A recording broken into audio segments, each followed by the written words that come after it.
Why are you crying? No. You're not? No.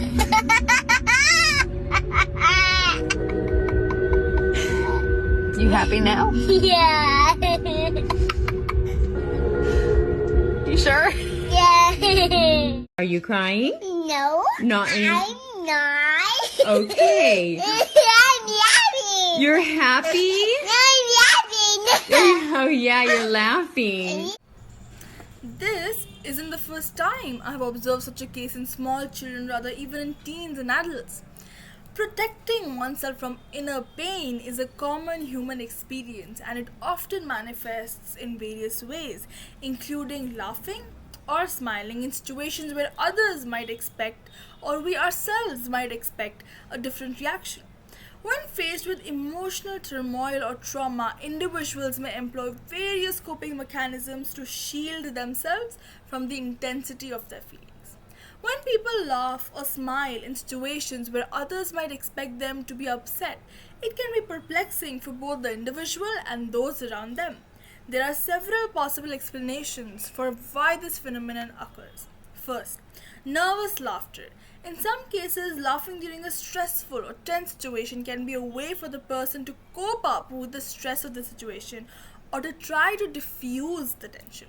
For example, if someone is being physically or verbally or emotionally attacked, they might laugh nervously to try to reduce their anxiety and make the situation more manageable.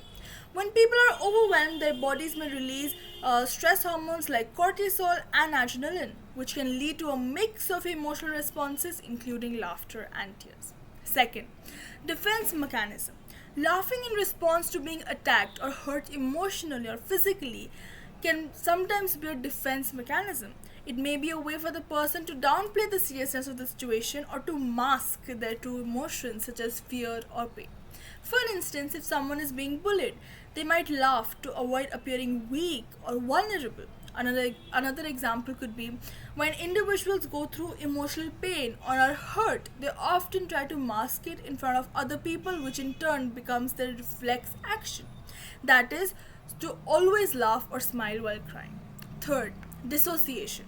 Some people may laugh or smile in response to trauma as a form of dissociation, where they mentally remove themselves from the situation as a way to protect themselves from the emotional impact of what is happening to them.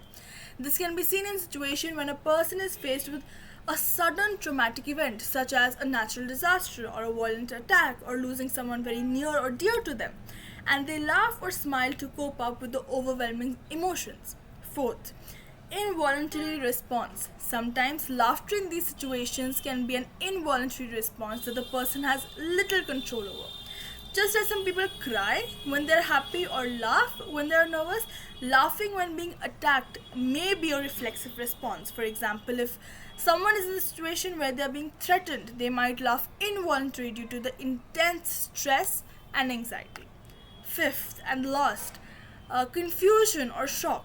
In some cases, a person may laugh when being attacked because they're confused or in shock about what is happening to them. The laughter may be a way for them to try to make sense of the situation or to cope up with the unexpected nature of the attack. For instance, if someone is suddenly confronted with a violent situation or an emotionally challenging situation, they might laugh to their sheer shock and confusion. According to Lisa Friends, a clinical social worker and a psychotherapist, she shared her experience of some odd encounters with her clients where she said, as they recounted their experiences, which to any observer would be described as painful, humiliating, and invalidating, it was striking to notice how their stories were accompanied by smiles and laughter. According to her, the majority of the time, even the clients themselves don't consciously notice or acknowledge this habit.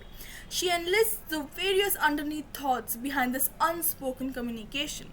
As per Lisa, it communicates the notion that what happened wasn't so bad.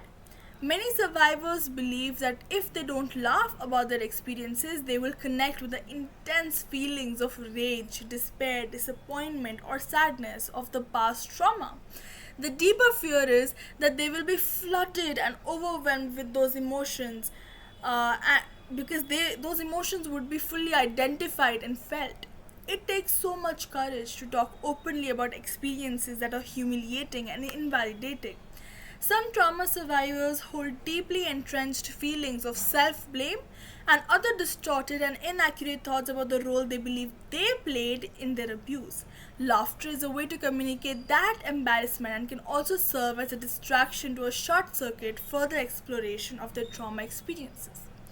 Often, the inability to access or express specific emotions in adulthood is also the inevitable byproduct of not having those emotions modeled and normalized in childhood. In the end, it's crucial to remember that everyone has their own way of coping with emotional pain. And it's not our place to judge or invalidate their experiences. By showing compassion and creating a supportive environment, we can help those struggling with trauma find healthier ways to process their emotions, to accept their emotions, and to uh, move towards healing and growth. This was my time today. See you very soon.